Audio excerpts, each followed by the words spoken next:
नमस्कार। आप देख रहे हैं आहट एक अनहोनी की, आपके दोस्त कश्यप के साथ। भूतों और पिशाचों की दुनिया हमारे मानने या ना मानने पर निर्भर करती है दोस्तों। मैं किसी भी तरीके से इनके वास्तविक होने या ना होने का दावा नहीं करता।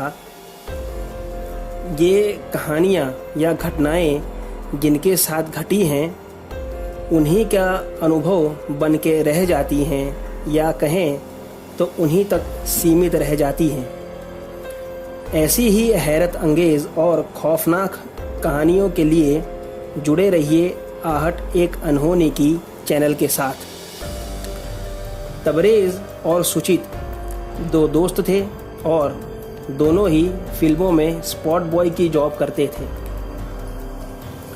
तबरेज़ कुछ डरपोक किस्म का था और उसे अंधेरे से काफ़ी ज़्यादा ही डर लगता था। एक दिन शूटिंग ख़त्म होने के बाद फिल्म के डायरेक्टर ने बाकी की शूटिंग के लिए खंडाला का एक बंगलो चुना और दोनों स्पॉट बॉयज़ को वहां पहुंचकर 2 दिन पहले ही साफ सफाई करवाने का ऑर्डर दिया। तबरेज़ और सुचित दोनों ने बस टिकट निकलवा ली और जाने के लिए निकले ही थे कि सुचित के घर से फ़ोन आया कि उसे अर्जेंट अपने गांव जाना पड़ेगा।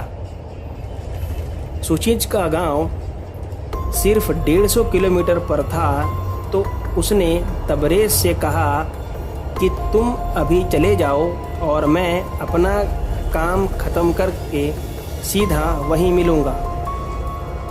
तबरेज़ ने खंडाला की बस पकड़ी और खंडाला पहुंच गया। उसे खंडाला पहुंचने में शाम हो गई थी।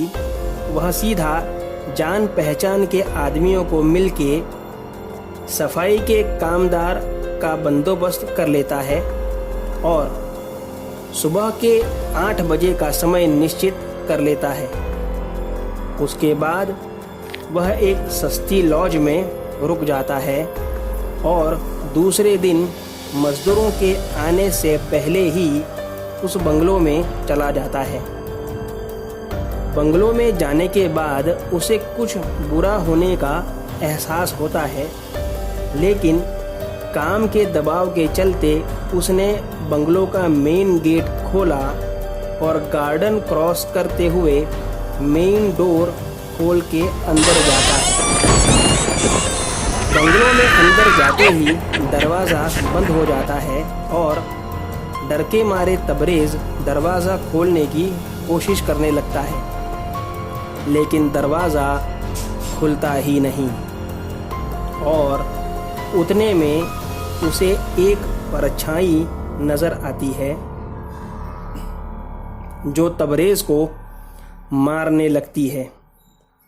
तबरेज़ चिल्लाते हुए भागता है और ऊपर की मंजिल पर पहुंच जाता है। वहां उसने देखा कि एक औरत पंखे से लटक रही है, जैसे उसे किसी ने पंखे से फांसी दे दी हो, और उतने में वही औरत अपने हाथ लंबे करके तबरेज़ का गला दबा देती है और वह परछाई जो तबरेज़ के पीछे लगी थी ज़ोर ज़ोर से हंसने लगती है।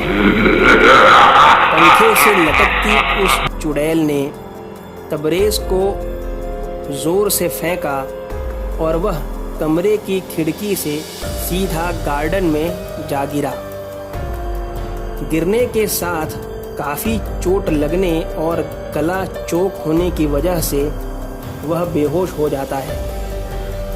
कुछ देर बाद 6-7 मजदूर आते हैं जो सफाई के लिए तबरेज़ ने रखे थे और उन्होंने वहां तबरेज़ को गार्डन में पड़ा देखा तो तुरंत दौड़कर उन्होंने उसकी हालत देखी। उन्हें लगा जैसे वह मर चुका है, तो उन्होंने पुलिस को इन्फॉर्म कर दिया।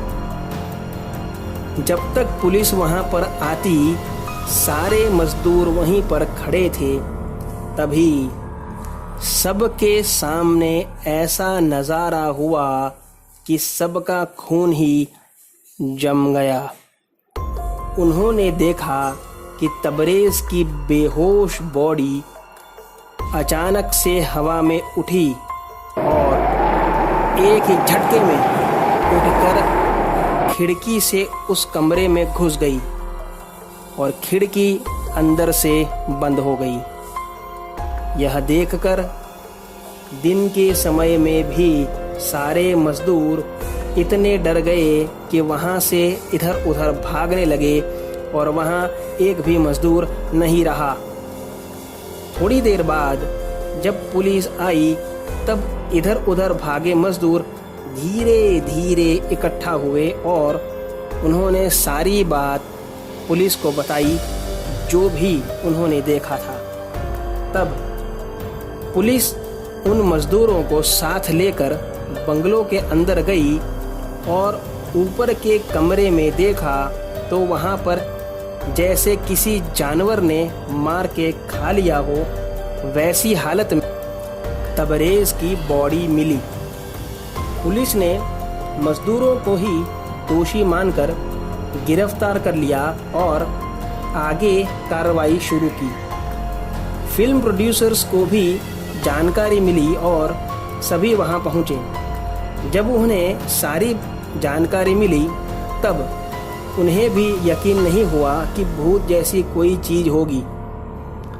मजदूरों की गवाही लेने के बाद पुलिस ने उन्हें छोड़ दिया, क्योंकि कभी किसी का कोई रिकॉर्ड नहीं मिला था क्राइम का और सभी ने तबरेज़ के बारे में एक ही जानकारी दी थी और किसी के भी फिंगरप्रिंट बंगले के दरवाजे पर या कहीं और नहीं मिले थे।